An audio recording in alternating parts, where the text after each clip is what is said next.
hello लोगोफोर गिबियाव नोंथांमोनखौ बयखौबो आंनि सुबिदा दैमारि ब्लग इउटुब चेनेलाव आरोबाव गोदानै खुलुमनाय जासिहरलायबाय लोगोफोर जोङो दिनै काजलगावआवसो फैदों आरो मानि थाखाय फैदों नोंथांमोनाबो एसेबा मिथिखागौ ना अरुणोदयनि मिटिं जादों दिनै काजलगावआव नै बयबो ज'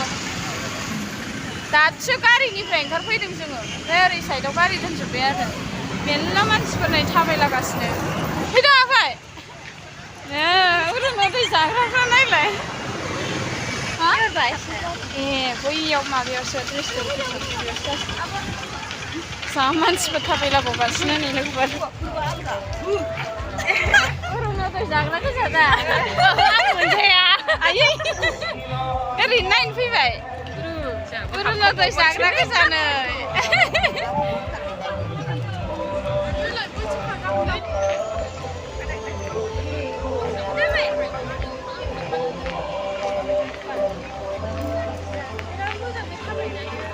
लारि लारि जोब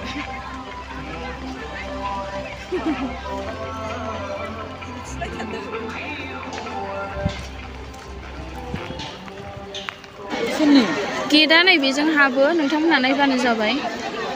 सोरबा सोरबा फैयाखैबो जानो हागौ ना नायनो लुगैयो बेसेबां मानसिफोर जादों साननो हागौ आरो ना आं माने रायलायनानैसो हगारनाय जाबाय आरो भइस डाबिं खालामना हगारनाय जाबाय आङो माने ना बेयाव मिउजिक दामगासिनोमोन नालाय बिनि थाखायनो आरो नोंथांमोनहाबो नायलांबाय था जोङो सिङाव हाबलांबायानो नै दा जों गेट मोनबाय लोगोफोर ओमफ्राय ओरैबायदि मानसि ना नोगोद मानसि जादों लोगोफोर दा नै नायदो ओरैबायदि मानसि ओमफ्राय सियारबो दंजोबखायो आरो एसे जों थांबा जों सहैबा ओरैबायदि मानसि जाखाबायमोन आरो मानसि नै जा रायलायनानै खोन्थादोंमोन आं नोंथांमोननो ओमफ्राय होनोनो हानाय नंला आरोना ओमफ्राय कपिराइट फैजानो गिबाय आङो थ' नोंथांमोनहा नायलांबाय थादो आरो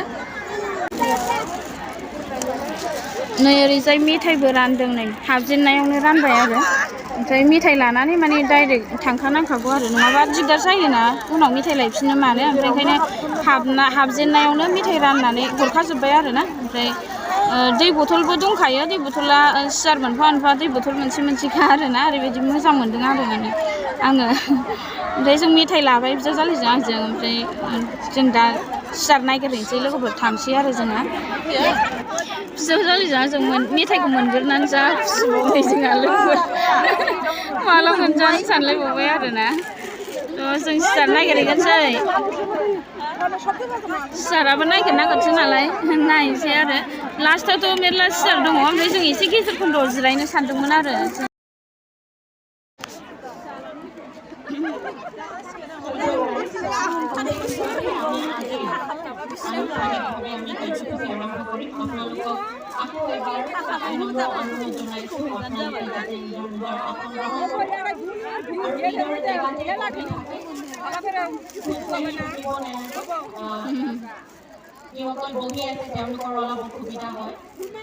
आस्राबारिनि गोजासो गासिबो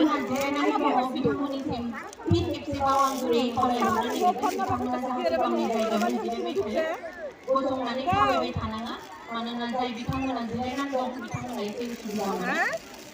आरो जोंहा दसे समावनो जोङो दिनैनि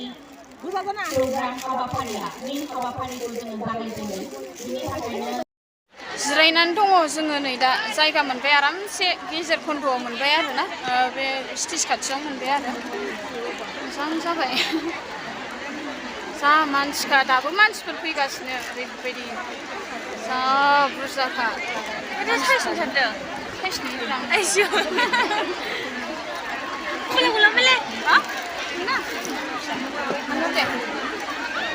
दे जों सारखौ नेबाय थानोसै बेबा खयथायाव फैयो सारमोना ना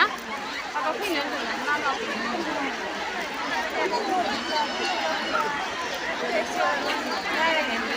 जानो बेखौसो फैयो होननानै खोन्थाहरदोंमोन आं सिङाव फैगोन क'क्राझारावसो फैयोनोथ' बेयो ना क'क्राझाराव फैयो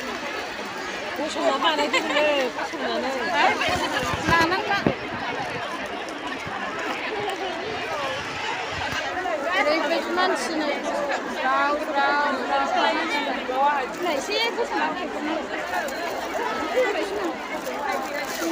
गलाय सना होनदा ओरैबायदि मानसि सियाराबो ओरैबायदि बनानै दोनखानाय दङ जिरायनांगौ ओमफ्राय दै मोनफा मोनफा होजोबखानाय सियारा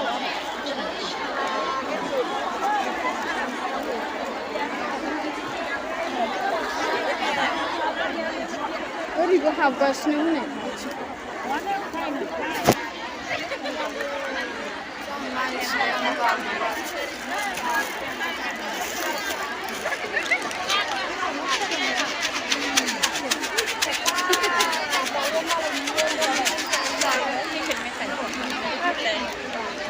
गोथावथाव बे मेथाइया बुनिया बुजिया गान दामबाय थानायखौ बन्द' खालामथ'बाय ओमफ्राय दहायना सेस गान दामनाय हाबजोब्बाय मबाइलाव फेराय फैगोन ना मागोन मिथिला आरोना लोगोफोर ओमफ्राय दा गान बन्द' खालामथ'दोंना दामनायखौ ओमफ्राय ओंखायनो भिडिअ बानायबाय आङो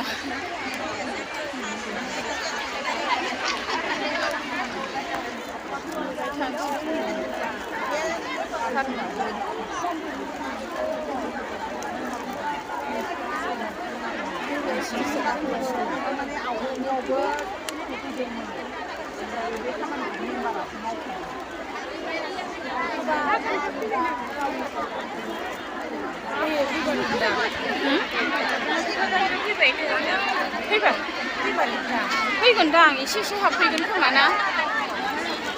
ओरैबो क'क्राझाराव हाबगोन ओमफ्राय ओरैबो हाबफैगोन बियो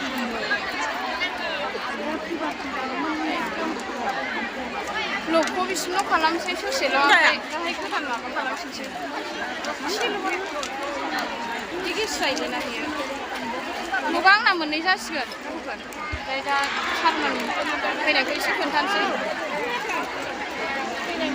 माबा होबाय खालामबाय आरो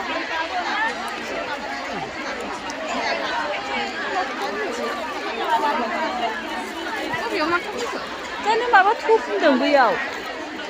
गाबख्रावलायनाय बाराबा बै लामानि माबाया बायदों बियो नंगौदां खबथाहाया औ बेनोखा बेसो बायदों बियो एथ' मानसि ना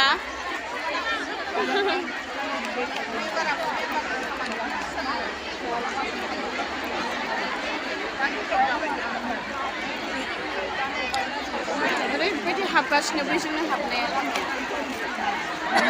गसंनानै दंजोबो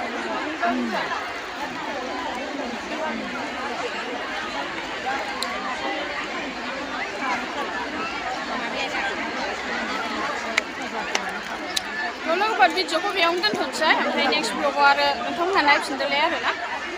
खोन्थानो लुबैनानै खोन्थाबाय मानसिफ्रा बेसेबां जादों मादों नोंथांमोनहाबो एसेब्लाबो नायनो लुगैगोन ना सोरबा सोरबा फैफोर थानो हागौ